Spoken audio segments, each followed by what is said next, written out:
नमस्ते दोस्तों, आप सबका एक बार फिर से स्वागत है आपके अपने YouTube चैनल सत्य सनातन में।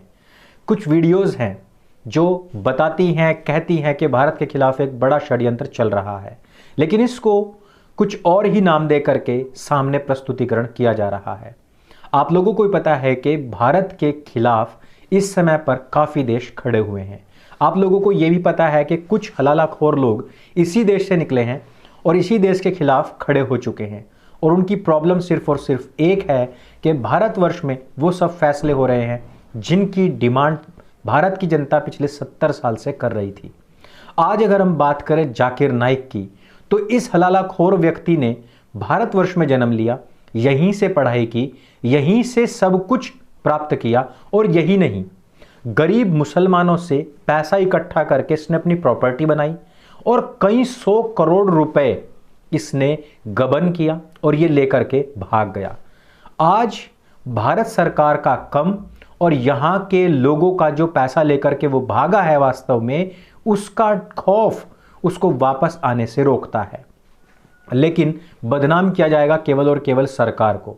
आप जरा सोचना कि इस भारतवर्ष के अंदर सरकार को, हिंदुओं को कंटिन्यू गाली देने वाले लोग इसी भारतवर्ष में रहते हैं, इसी भारतवर्ष का खाते हैं, यहीं पर रहते हुए गाली देते हैं, लेकिन सरकार उनका कुछ भी नहीं कर पाई।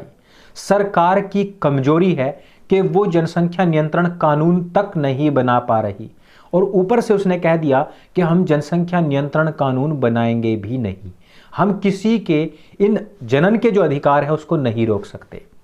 आप जरा सोचिए कि क्या सरकार उन लोगों से वोट का अधिकार, राशन कार्ड का अधिकार, या फिर जो भी मूलभूत सरकारी आवश्यकताएं होती हैं, जो जरूरतें होती हैं, जिनकी पूर्ति ही सरकार करती है, क्या उसको नहीं रोक सकती? क्या हम लोगों के जो संसाधन हैं वो लगातार खत्म नहीं होते जा रहे? क्या हम लोगों के ऊपर टैक्स का लगातार बोझ नहीं बढ़ता जा रहा है? उसी टैक्स के पैसे से इन लोगों को अय्याशी, नॉट ऐश, अय्याशी कराई जाती है।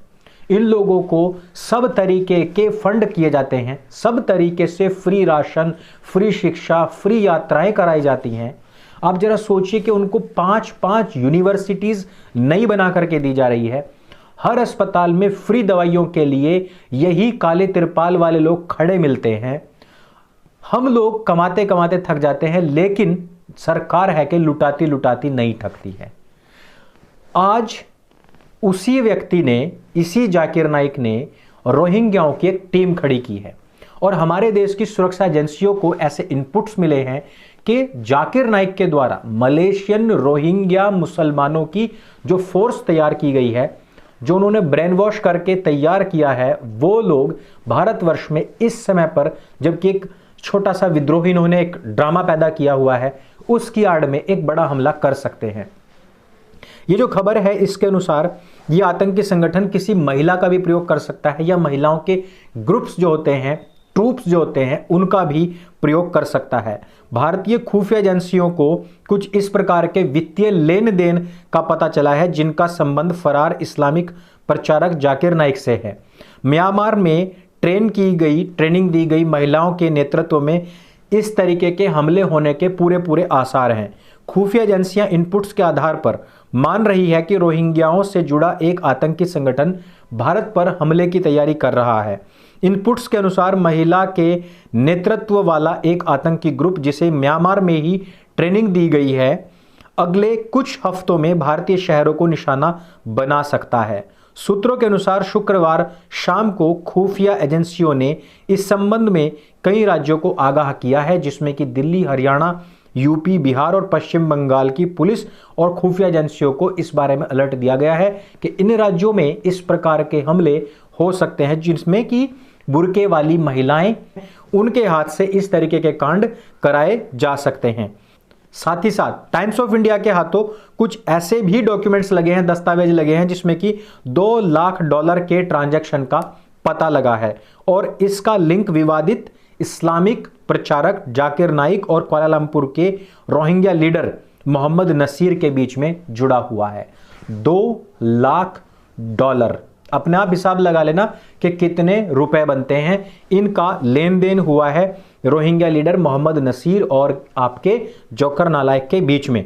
आगे की जानकारी के मुताबिक इस ट्रांजैक्शन का कुछ हिस्सा एक चेन्नई के एक संदिग्ध व्यक्ति के पास में पहुंचा है। चेन्नई वो पहुंच चुका है और माना जा रहा है कि ये जो शख्स है चेन्नई में, ये हवाला का डीलर है। खुफिया जानकारी के अनुसार भारत पर हमले की फिराक में जुटा आतंकवादियों का यह समूह दिसंबर के बीच या अंत तक बांग्लादेश के रास्ते भारत आ सकता है। और इसमें कौन लोग मदद कर रहे हैं? PFI, popular front of India के लोग इन आतंकवादियों को मदद करेंगे। इस प्रकार के जो संकेत हैं वो इनपुट्स मिल रहे हैं।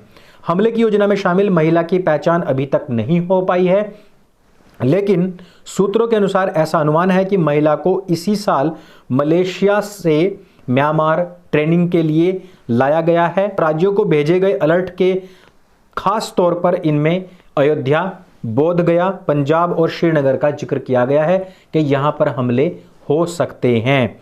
एजेंसियों को यह आशंका है कि PFI से जुड़े कुछ लोग इस समूह को लॉजिस्टिक्स से भी मदद कर सकते हैं।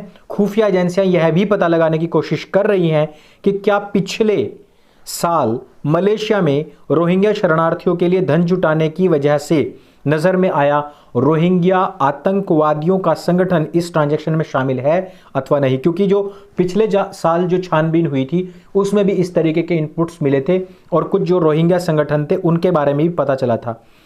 यहां पर आप लोगों को यह पता होना चाहिए दोस्तों कि मनी लॉन्ड्रिंग के मामले में 2016 से ही जाकिर नाइक फरार है और उसने हिंदुस्तानी गरीब जो बेचारा कूड़ा कचरा उठा करके पैसा जोड़ता है, उसके नाम उससे जो कुछ जकात के नाम पर पैसा लिया जाता है वो सारा कुछ PFI के द्वारा और जो IRF के द्वारा इन्होंने इकट्ठा किया और बताया जा रहा है कि वो तकरीबन 200 करोड़ रुपया तो लेकर के भागा है और बहुत सारी उसकी प्रॉपर्टी यहां पर बच गई थी। जाकिर नाइक पर ऑलरेडी पहले भी बांग्लादेश के अंदर चुन चुन करके गैर मुसलमानों को मारने का जो एक ग्रुप बनाया गया था उसको तैयार करने का भी आरोप उसके ऊपर है पहले से ही। अब आप जरा सोचिए कि भारतवर्ष में पैदा हुए ये लोग, क्या इन लोगों को थोड़ा भी ऐसा लगता है कि भाई शर्म करो यार, मेरी मातृभूमि है? नहीं होती है। 90s में जिस टाइम पर इन लोगों ने, मैं दाऊद की बात कर रहा हूं, भारत में ही पला बढ़ा था, उसने यहीं पर हजारों लोगों को टारगेट करते हुए मरवाया था लोगों को। जिन्होंने साबरमती एक्सप्रेस जलाई, जिन्होंने मेरठ, भागलपुर, मुजफ्फरनगर किया, ये सब लोग कौन थे? इन लोगों को असल में सरकारी संपत्ति, सार्वजनिक संपत्ति, इनसे कोई प्यार नहीं होता है, क्योंकि इनका देश है ही नहीं, क्योंकि इन्होंने उसमें कोई टैक्स दिया ही नहीं है। आपके सामने सड़क पर कोई थूकता है तो आपका खून क्यों खौलता है? क्योंकि आपने टैक्स दिया हुआ है भाई, उसी टैक्स के पैसे से सड़क बनती है। उस पर कोई चल रहा है, थूक दे, कूड़ा कर दे, आपको दर्द होता है, क्योंकि आप सहयोग करते हैं इस राष्ट्र के निर्माण के लिए।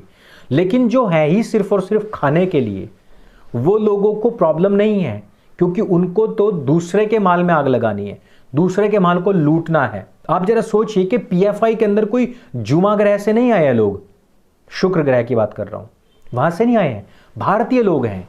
यही लोग आग लगा रहे हैं। ये जो आज खालिद सैफी पकड़ा गया है, उमर खालिद पकड़ा जा रहा है, ये जो शर्जील इमाम पकड़ा जा रहा है, ये जुमा ग्रह से नहीं आए हैं, ये कोई जन्नत या जहन्नम से नहीं टपके हैं, ये कोई मक्का मदीना से चल करके नहीं आए हैं, ये आपके इसी देश के लोग हैं। और इस तरीके की जहनियत आपके आसपास सब जगह पलती है। पहचानने की आवश्यकता है। पहचाने तो दूर से और कपड़ों से जाते हैं, लेकिन उसको समझ करके पहचानने की आवश्यकता है। जैसा व्यक्ति वैसा व्यवहार करने की आवश्यकता है। अफसोस इस बात का है कि वो लोग जो आज हम लोगों को देशभक्ति सिखाने की कोशिश करते हैं, उन लोगों में देशभक्ति का कोई कॉन्सेप्ट ही नहीं है। और ये जो छोटे छोटे इन्होंने ग्रुप्स बना करके चारों तरफ बिखेरे हुए हैं, इन लोगों से, इन बातों से आप समझिए कि बाहर के लोग इस बात की धमकी ऑलरेडी दे चुके हैं कि हमने इन लोगों को साथ मिलाकर के भारत को तोड़ना है। और वही संकेत आज की तारीख में मिल रहे हैं, दिख रहे हैं। इसलिए आप लोगों की जागरूकता बहुत जरूरी है।